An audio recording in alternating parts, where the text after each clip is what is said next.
À peine libérés, déjà arrêtés. Au moins une quarantaine de terroristes sur 700 libérés en Judée-Samarie et à Jérusalem-Est, dans le cadre des différents accords de cessez-le-feu, sont retournés au terrorisme et ont été capturés ou neutralisés. En réalité, ce chiffre serait sous-estimé. Selon le Shin Bet, des dizaines d'autres retourneront à leur tour au terrorisme si ce n'est pas déjà fait.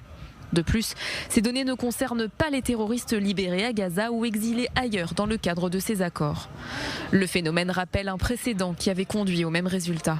Lors de l'accord Shalit en 2011, qui avait permis la libération de Gilad Shalit en échange de plus d'1 millier de terroristes, dont Yehi et Sinwar, 82% d'entre eux étaient retournés au terrorisme sous différentes formes. Cela inclut le financement, l'implication ou encore l'aide et l'incitation au terrorisme. 12% d'entre eux avaient perpétré des attentats en Judée-Samarie. Le sujet de la libération des terroristes fait débat en Israël. Certains responsables sécuritaires recommandent de relâcher les terroristes les plus dangereux en Judée-Samarie plutôt que dans la bande de Gaza pour pouvoir les surveiller et les arrêter à nouveau si nécessaire. Mais l'échelon politique a préféré les envoyer à Gaza ou ailleurs pour ne pas mettre en danger les habitants de Judée-Samarie.